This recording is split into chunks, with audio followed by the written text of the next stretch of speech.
Ethan Crawford's voice cut through the tension in the boardroom of Crawford Innovations as 12 executives shifted nervously under his gaze. The glass walls overlooked New York City's skyline, shrouded in mist, a reflection of the cold precision with which Ethan ran his empire. At 32, he had built one of the most powerful tech companies in the country, and his reputation was as ruthless as the efficiency he demanded. "Your department promised a 15% efficiency increase," he said, his tone sharp and unyielding. "We're at 7.3. Numbers don't lie. People do." The silence that followed was heavy. He dismissed the team with a nod, watching them file out in discomfort, while he remained seated, staring at the rain streaking the glass.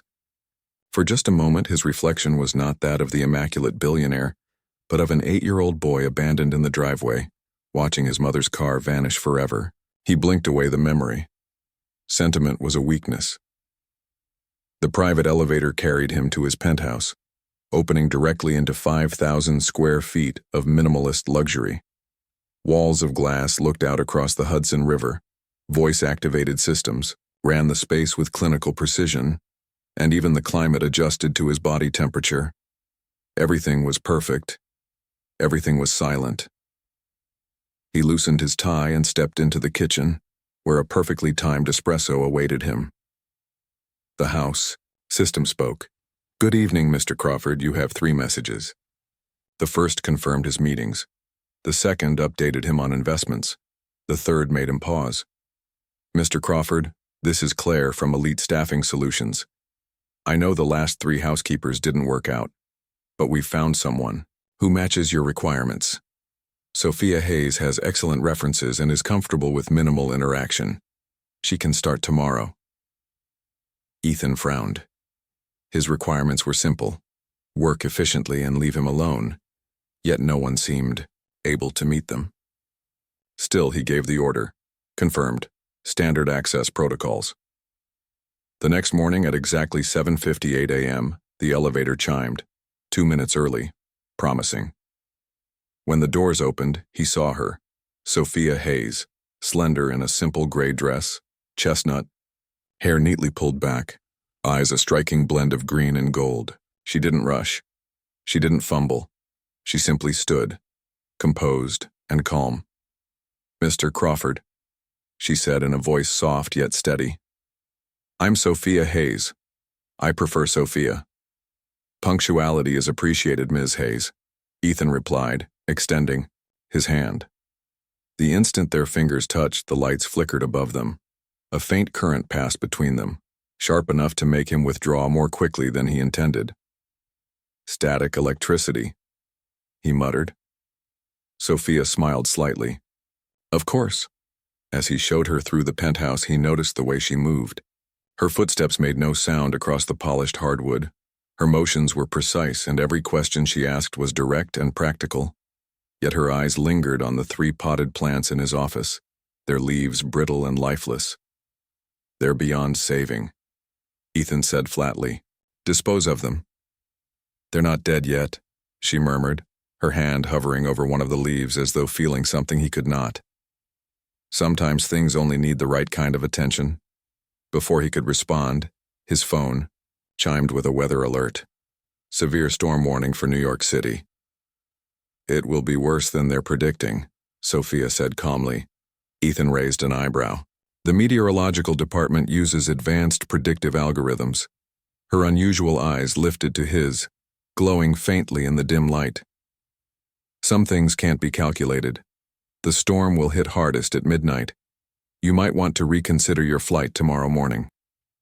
Ethan turned away without answering, but for the first time in years he felt something stir beneath his carefully controlled world, like the first tremor of an earthquake.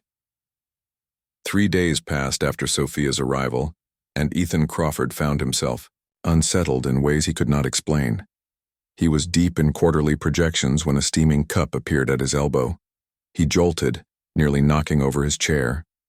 Sophia stood beside him, silent as a shadow. "I apologize for startling you," she said gently. Ethan stared. "How do you move so quietly?" A small smile touched her lips. "I've always been light on my feet." He glanced at the cup. "Black coffee.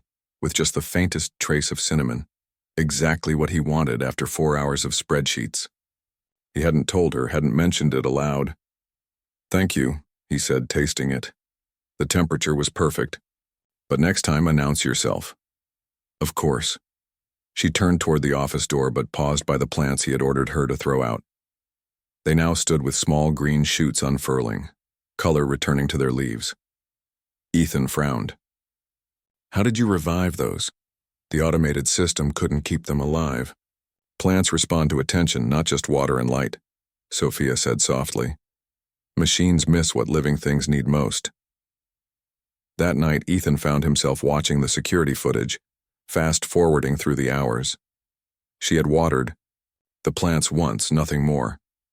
Yet her presence near them seemed enough to bring them back to life. By the end of the first week, other changes became impossible to ignore. His chronic insomnia had eased. The sterile penthouse felt warmer, though. The thermostat never changed. Even his headaches, constant companions from stress, began to fade. One night, restless despite his improvement, Ethan wandered into the kitchen at 2 a.m. Sophia stood by the window, a steaming mug in her hand, wearing a simple robe that covered her completely. She didn't turn as she spoke. "Trouble? Sleeping?" Ethan froze. "How did you know it was me?" "Your footsteps," she said calmly. "Everyone's are unique." When she turned, her unusual eyes caught the dim light. "I made chamomile tea with lavender and valerian root. It helps restless thoughts." He stepped closer cautiously. "You knew I would be awake." "It wasn't a guess. You haven't slept well in years, Mr. Crawford. I can see it in the way you carry tension." She gestured to the second mug, waiting on the counter. "This will help." He should have found her forwardness irritating, but instead he reached for the cup. The tea tasted unlike any he had tried before, richer, smoother, with a soothing warmth that spread through him. Within minutes, his heavy thoughts faded, and for the first time in months, he slept deeply through the night. The following day, during his weekly lunch with Daniel Brooks, his longtime friend and vice president of operations, Daniel studied him carefully. "You look different, less tense." "I'm exactly the same," Ethan said firmly. "No, something has changed. You're sleeping better. New workout? Or maybe finally dating someone?" "I hired a new housekeeper." Daniel laughed. "And she put that strange light in your eyes? She must be something." "She's efficient," Ethan answered curtly, but on the drive back to his penthouse, his mind refused to let the comment go. Sophia was efficient, yes, but there was more. Things he could not explain. The plants thriving. His headaches gone. The tea that silenced his restless mind. His home, once sterile and lifeless, now felt alive. That evening, he arrived home early. The penthouse was filled with the faint sound of classical music, though he hadn't turned on any speakers. The air carried the scent of rosemary and lemon. In the kitchen, Sophia moved with effortless grace, chopping vegetables with precise, fluid strokes. She wore a high-necked blouse despite the warm evening, her hair pinned neatly to expose the curve of her neck. "You're early," she said without looking up. "Dinner will be ready in 20 minutes. Ethan frowned. "How did you know? To prepare dinner?" "I rarely eat at home." "You had a difficult meeting today. After such days you usually work late, but tonight you needed space to think, and you haven't eaten since 7 this morning." Her knife never faltered as she spoke. Ethan stared. "How could you possibly know that?" "Your calendar is synced to the house system." Her answer was plausible, but it didn't explain her insight into his mood, his hunger, his state of mind. As she reached for a sprig of herbs near the window, sunlight slipped through the glass and caught her shoulder. For a fraction of a second, Ethan swore he saw something shimmer beneath the fabric, an almost luminous pattern, across her skin. She shifted quickly, stepping out of the light. "Is there something on your shoulder?" he asked quietly. Her hands stilled. "A scar. An old injury." It looked like it was glowing. "A trick of the light," she said calmly, though the overhead bulbs dimmed slightly at that very moment. Ethan said nothing more, But that night, as he ate the most exquisite meal he had tasted in years, he could not shake the thought. Sophia, Hayes was not just efficient, she was something else entirely. By the second week, Ethan Crawford noticed that his carefully controlled life no longer belonged entirely to him. Small changes crept in, subtle but undeniable. His home, once silent and sterile, carried warmth he couldn't explain. The plants thrived, spreading across his office as though the air itself had changed. His chronic headaches had faded. His mind felt sharper, and his nights, once sleepless, were filled with deep, unbroken rest. One evening, after a long day of tense negotiations, he returned earlier than usual. The penthouse glowed with soft light, the faint notes of a piano drifting through the air without any speakers on. The atmosphere was calm, welcoming. Sophia stood in the kitchen, preparing dinner with practiced precision. She wore another high-necked blouse despite the warmth of the evening, her hair pinned neatly, movements measured and graceful. "You're early," she said without glancing up. "Dinner will be ready in 20 minutes. "How did you know to prepare it?" Ethan asked, curious despite himself. "You had a difficult meeting today. After such days, you don't go back to the office, and you haven't eaten since morning. You needed a meal tonight." Her answer was casual, almost obvious, but her knife never faltered as she spoke. He studied her in silence. "How could you possibly know that?" "Your calendar is synced to the system," she replied quickly, but it didn't explain the way she read him, as if she could feel his state of mind. When she reached for herbs by the window, sunlight caught her shoulder, and for a heartbeat Ethan saw it again. A faint, glowing pattern beneath her blouse, shifting like light underwater. She moved away before he could say anything, her expression calm, controlled. That night he lay awake, unsettled. The more time he spent around Sophia, the more questions filled his mind. How could she move so silently? How did she always anticipate what he needed before he asked? Why did the plants bend toward her touch? And why, when he was near her, did the sterile air of his penthouse feel alive? The storm came 3 nights later. Thunder rolled across Manhattan as lightning flashed outside his penthouse windows. The automated system announced a severe weather warning, but Sophia's prediction echoed in his thoughts. It will be worse than they say. At 2 a.m, restless as always, Ethan wandered into the kitchen. The lights glowed faintly, and Sophia stood by the window in a long robe, her hands curled around a steaming mug. Her gaze was fixed on the storm. "Trouble sleeping?" she asked without turning. "How did you know it was me?" he asked, surprised. "Your footsteps. They sound different from anyone else's." She turned, her strange eyes glinting in the dim light. "I made chamomile with lavender and valerian. It eases restless thoughts. You knew I'd be awake. You've carried sleeplessness for years, Mr. Crawford. It's in your shoulders, in the way you breathe. This will help." She gestured toward the second cup waiting on the counter. Ethan hesitated before taking it. The warmth spread through him instantly, soothing in a way nothing else ever had. Within minutes, the heaviness of sleep pressed down on him, and for the first time in years, he drifted into an unbroken dream. The next day at lunch, Daniel Brooks studied him closely. "You're different," he said, "less sharp around the edges. What changed?" "Nothing," Ethan said firmly. Daniel smirked. "Then it's her, the new housekeeper. Whatever she's doing, it suits you." Ethan brushed the comment aside, but later that night, as he returned home to find the penthouse filled with a warmth he could not explain, he realized Daniel wasn't wrong. Sophia Hayes had entered his life quietly, but with her arrival, everything about his carefully ordered world had begun to shift. And as the storm raged against the glass, thunder shaking the city below, Ethan Crawford began to wonder whether Sophia had stepped into his life by chance, or by something far greater. The storm that Sophia had warned about arrived with a fury that New York had not seen in years. Rain slammed against the penthouse windows like sheets of glass, and the wind howled between the skyscrapers as though the city itself were crying out. Ethan Crawford's driver insisted on taking him home when half the city lost power. By the time he stepped into his private elevator, The building was running on emergency generators. The ride was jerky, the lights flickering with every crack of thunder. Ethan checked his phone. No service. His message to Sophia remained undelivered. She wouldn't be expecting him. When the doors slid open, darkness greeted him. Only the lightning flashing through the floor-to-ceiling windows lit the rooms for a second at a time. The automated system should have activated, but nothing responded to his commands. The silence felt strange, thick, alive.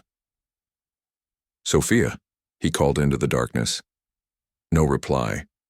Then he noticed a faint glow coming from down the hallway, soft and blue, unlike any emergency light he had ever seen. The air crackled as though charged with static, raising the hair on his arms.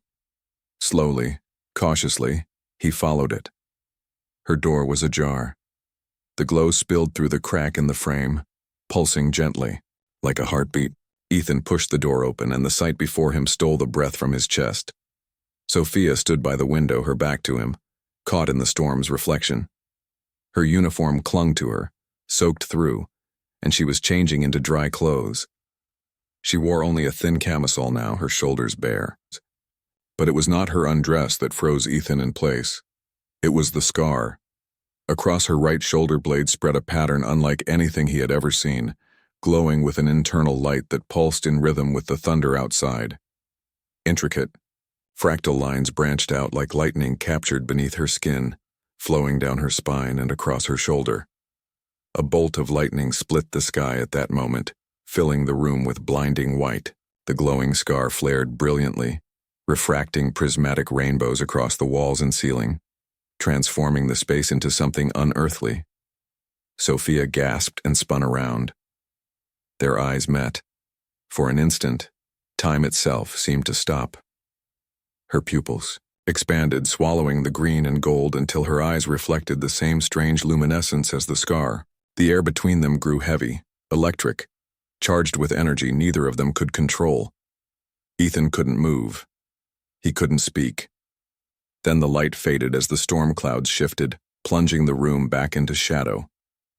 The glow beneath her skin dimmed but did not vanish entirely. Sophia clutched at a robe, pulling it around herself quickly. "You weren't supposed to see this," she whispered, her voice trembling though her face was calm. "What is it?" Ethan managed, his words low, almost hoarse. He gestured toward her shoulder, where the faint light still throbbed beneath the fabric. "A reminder," she said softly, steadying her breath. Another strike of lightning roared across the sky, and the penthouse shuddered. The lights blazed for a moment, then died again, leaving only her faint glow and the storm outside. "You're doing that," Ethan said, the realization hitting him. Not intentionally. She closed her eyes, steadying herself as the electronics around them flickered and buzzed. Strong emotions make it harder to control. "Control what?" Ethan demanded, though his voice was laced with awe as much as fear. Sophia opened her eyes. They still held the faint shimmer of lightning. "What I became. The night I died." Thunder cracked directly above them. And in that moment, Ethan Crawford understood that his carefully measured world had collided with something far beyond calculation, something alive, dangerous, and irresistible. The storm raged through the night, thunder shaking the glass walls of the penthouse, lightning turning the city below into a battlefield of light and shadow. Ethan couldn't look away from Sophia. Even hidden beneath her robe, the faint glow still pulsed through her shoulder as if alive. He wanted to demand answers, but her calm voice came first.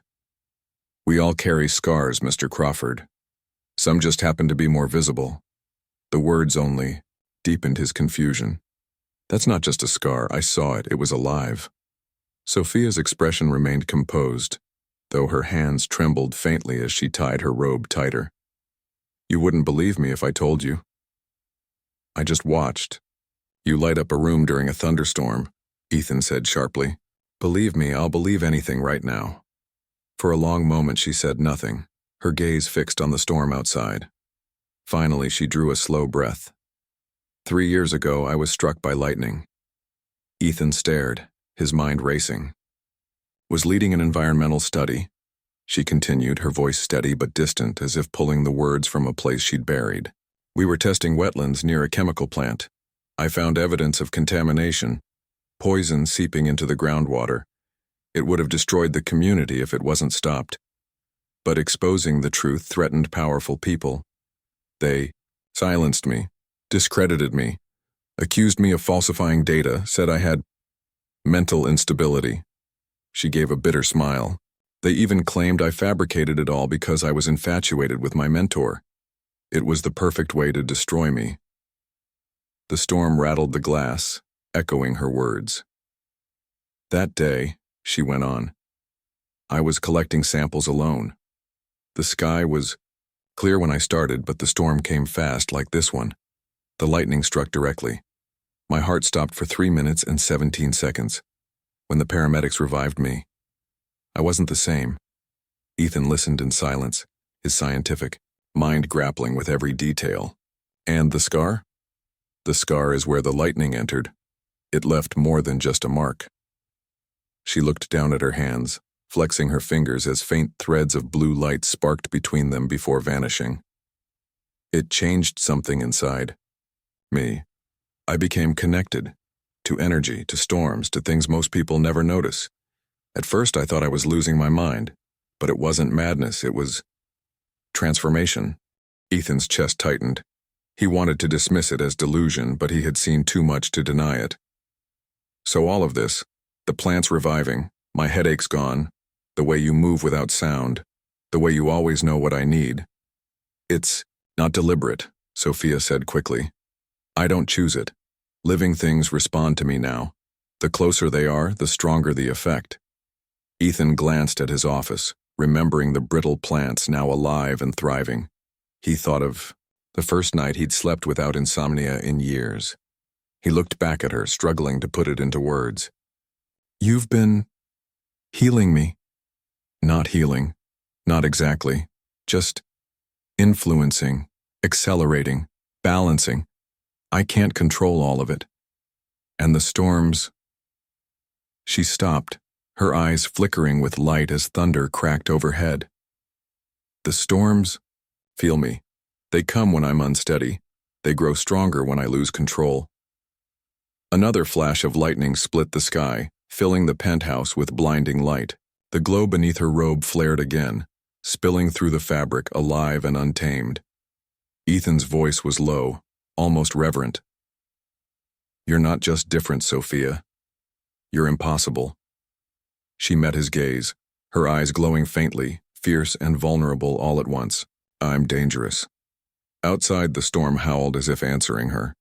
And for the first time in his life, Ethan Crawford, master of order, ruler of numbers, architect of control, felt the pull of something he could neither measure nor contain. For days after the storm, Ethan could not erase the image of Sophia's glowing scar from his mind. Every rational part of him screamed for explanation, but the truth was undeniable. Whatever she had become after the lightning strike, it was real. He buried himself in work, but the memory of her voice, her eyes, her light followed him everywhere. And in the quiet hours at home, when the city outside was nothing but rain and silence, he began to notice the changes more clearly. His headaches were gone. His restless nights replaced with deep sleep. His focus at work was sharper, his instincts quicker, his decisions cleaner. The air itself seemed easier to breathe when she was near. One evening, he came home earlier than usual. The scent of saffron drifted from the kitchen, warm and rich. Sophia stood at the counter stirring a pot with graceful precision. The air between them felt charged, alive, like the calm before lightning. You've been skipping meals, she said without looking up. Your body needs more than coffee. Ethan almost laughed at her audacity, but something in her tone silenced him. He stepped closer, picking up a loaf of bread. Can I help? She looked at him in surprise before handing him a knife. Slice it if you'd like. The domestic simplicity of it disarmed him. For minutes they worked side by side, silent except for the soft rhythm of the knife against the board. Then the blade slipped, cutting deep into his thumb. Blood welled instantly. Damn it, Ethan muttered, pressing his hand. Sophia turned sharply. Without hesitation, she reached for him, cradling his hand between both of hers. Her touch was firm, steady, warm. The pain vanished in an instant. A subtle current flowed through his skin, tingling and electric but not unpleasant. He watched in stunned silence as the bleeding slowed, then stopped.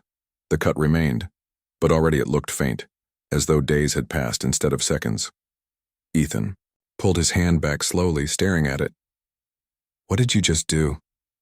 Sophia turned away, her voice quiet. "Instinct." He flexed his thumb, still numb from her touch. "You healed it. That's impossible. I accelerated your body's own process." "It happens when I lose control," she said, still facing the stove. "I shouldn't have touched you without asking." Ethan's mind raced. His chronic headaches, gone. His sleepless nights cured. His shoulder pain, a lingering injury from rowing in college, no longer there. His thumb, healed in seconds. All of it traced back to her. "It's you," he said at last. "You've been healing me all this time." "Not deliberately," she admitted softly. "It happens with proximity. Living things respond to me. Plants, animals, people.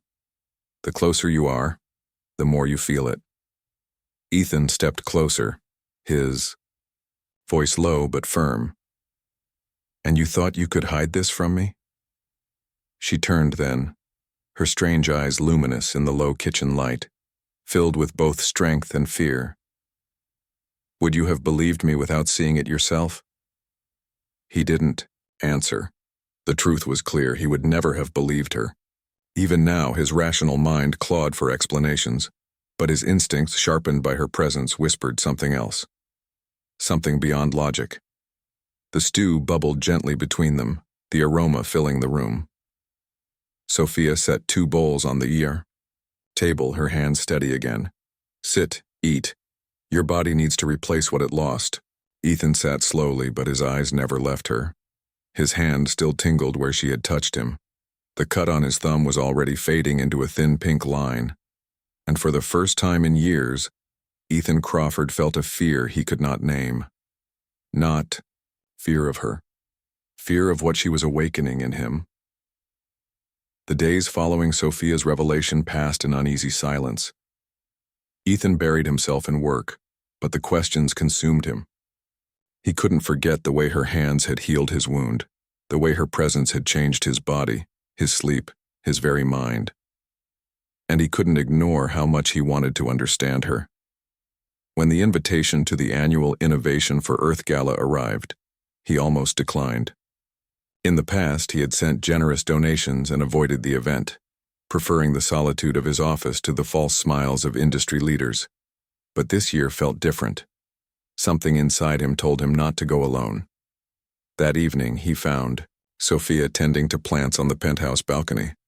Her hands hovered just above the leaves, and as she touched them, the greenery seemed to straighten and bloom. Moonlight brushed against her profile, turning her into something both delicate and powerful.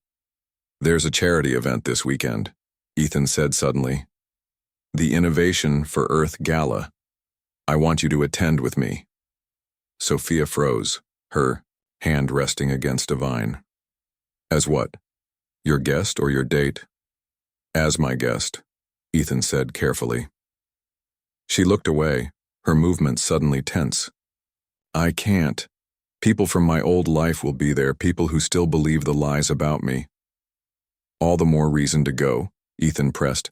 "Show them who you really are." Her laugh was bitter, low. "And who is that, Ethan? The discredited scientist or the woman who glows during thunderstorms? Which version do you think they'll see?" Ethan stepped closer, his voice firm but steady. "The brilliant woman who survived the impossible and came out stronger." Sophia met his gaze, and for a moment her strange eyes shimmered in the light. "You don't understand what you're asking. When I'm under pressure, it's harder to control this."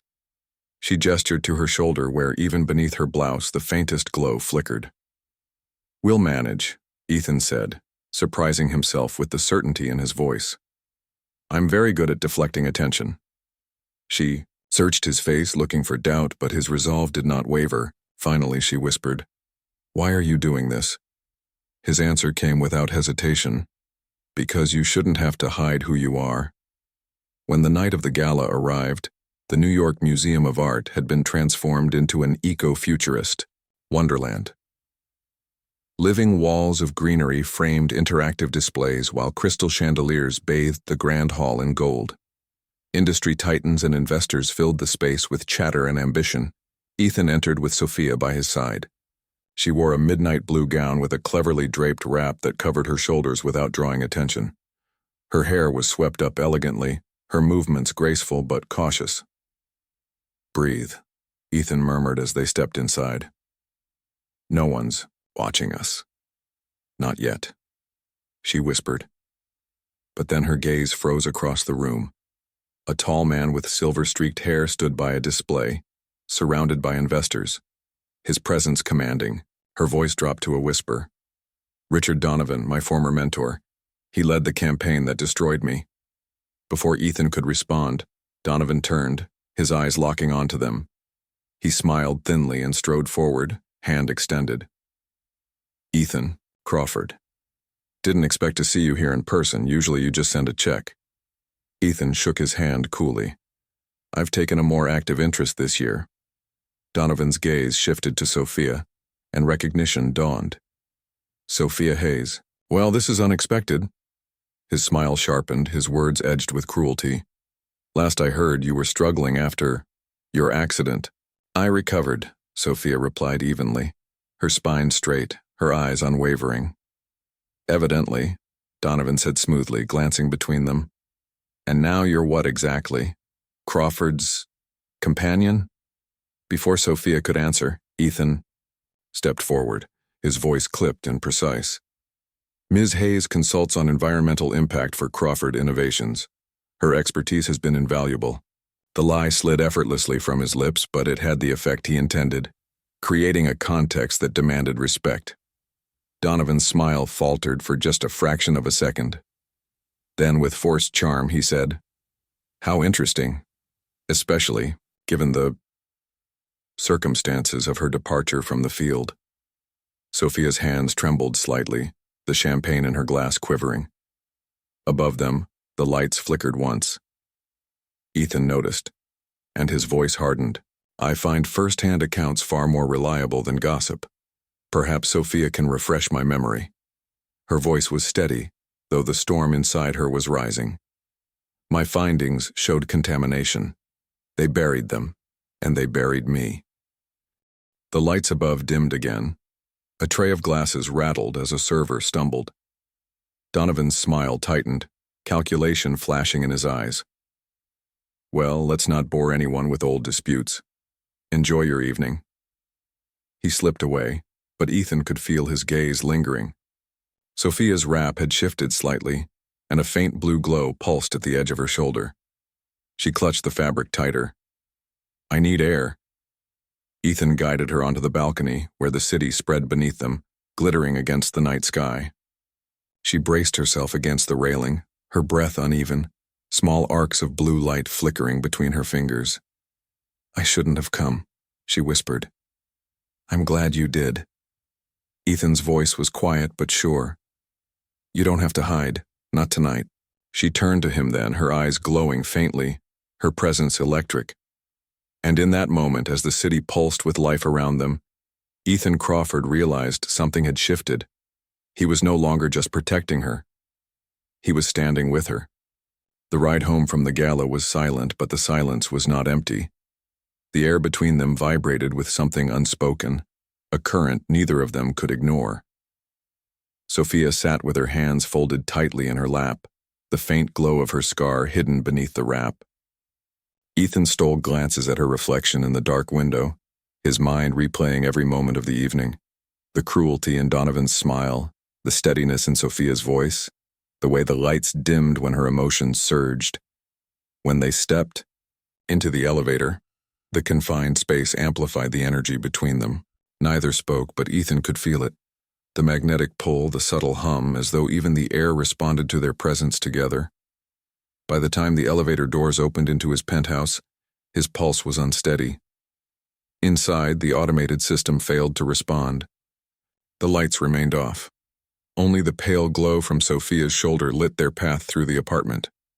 Ethan followed her into the living room, his eyes fixed on the faint patterns pulsing beneath her skin, alive like veins of lightning.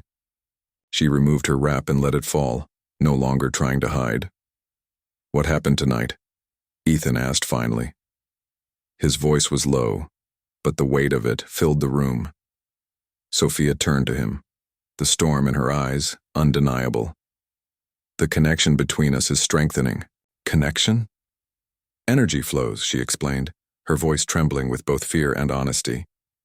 "When two patterns align, boundaries blur, shared emotions, shared sensations, sometimes even shared thoughts. Tonight it almost happened." Ethan's breath caught. "Almost?"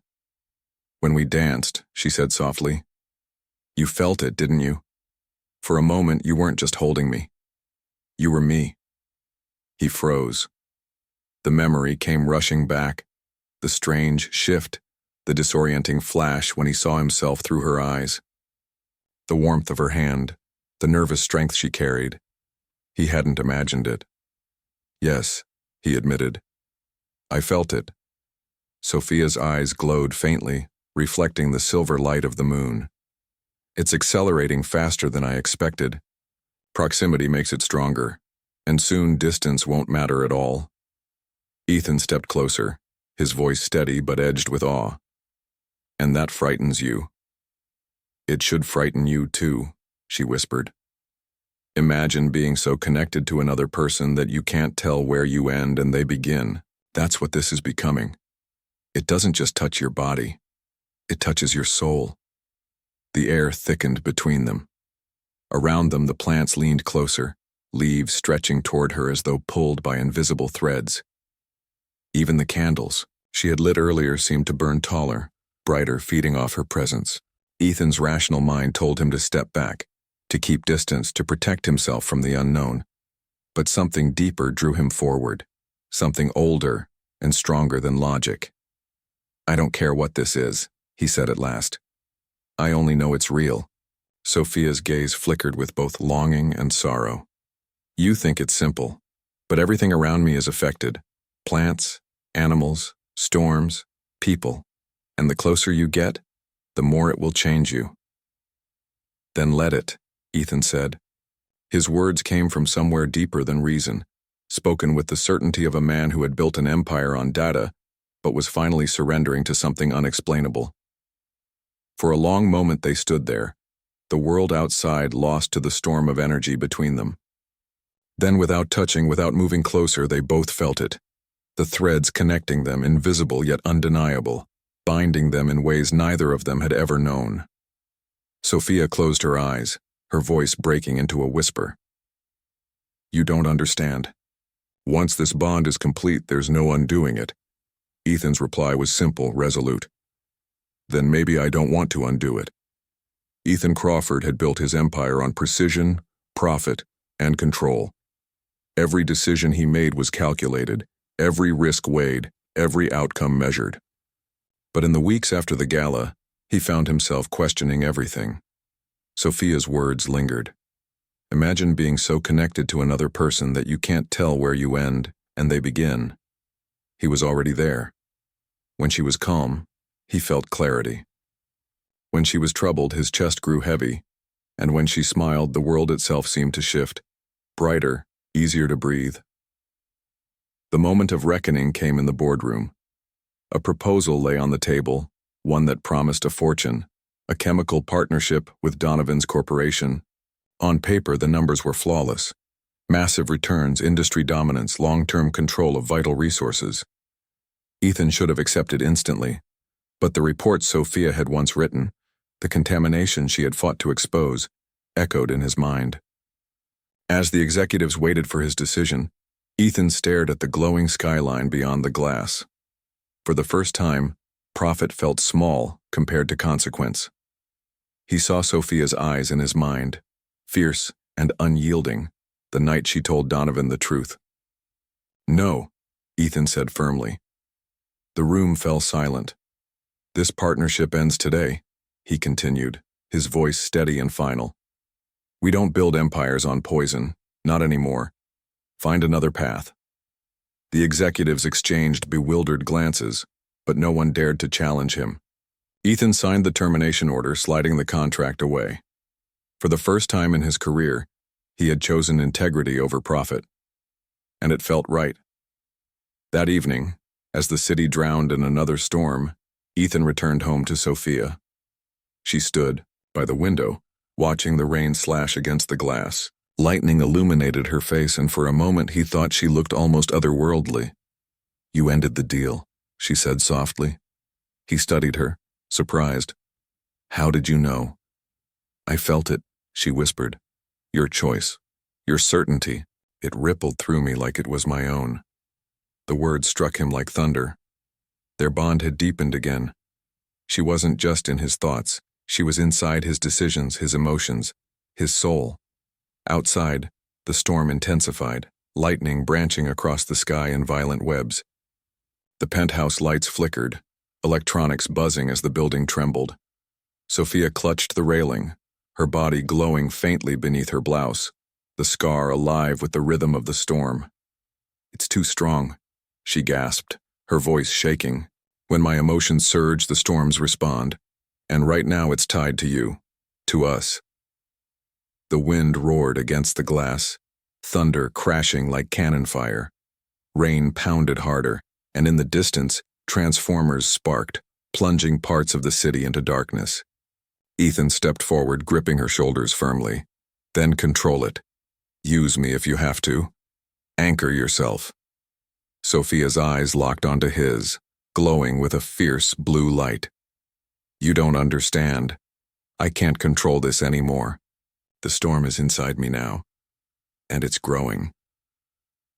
Lightning split the sky directly above them, the room blazing with white. For an instant, the glow beneath her skin flared so brightly it painted the walls in shimmering light, her body trembling with energy too great to contain. Ethan held her tighter, refusing to let go. Then I'll hold you through it. And as the storm howled against the city, the line between man and storm, woman and light, blurred further. For Ethan Crawford, there was no longer any going back. The storm that night was unlike anything New York had ever seen. The city below was swallowed by darkness as transformers failed one by one. Skyscrapers flickered and went black, and sirens wailed through flooded streets. Thunder rolled like the earth itself was splitting apart. In the penthouse, the air was charged with unbearable tension. Sophia stood by the glass, her body trembling as arcs of faint blue light crackled across her skin. The scar on her back blazed like a brand of living lightning, pulsing in rhythm with the storm outside. I can't contain it, she whispered, her voice breaking. It's too much. Every storm feeds me, and this one is too strong. If I lose control, I'll tear this city apart. Ethan stepped toward her, the air vibrating with energy that made his skin prickle. Then don't fight it alone. Let me in. Her eyes, glowing like fire caught in ice, turned to him. If I open the bond fully, there won't be a you and me anymore. We'll be one. Forever. Ethan's chest rose and fell with steady conviction. Then that's what I choose. Sophia's lips parted as if to protest, but the storm surged again, lightning splitting the sky in violent webs. Glass rattled in its frames. The glow beneath her skin spread down her arms, her hands sparking with blue fire. The room itself hummed as if alive. Ethan reached for her hands. The instant they touched, the connection slammed into him like a tidal wave. His body jolted with raw electricity, vision exploding with light, thoughts no longer his alone. He saw her memories as if they were his own. The day of the lightning strike, the moment her heart stopped, the terror of waking changed, the loneliness of carrying power no one could understand. And she saw his, the cold boardrooms, the loneliness of a life measured only in numbers, the boy abandoned in the rain by a mother who never returned, the ache of silence in a penthouse that felt like a prison. The bond roared to life. They were no longer two beings, but one current, one rhythm, one heartbeat.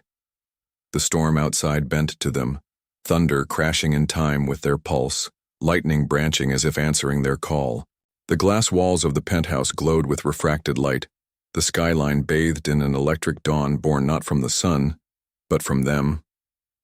Sophia gasped, clinging to Ethan as the power surged through both of them. "You're holding me," she whispered. "You're really holding me."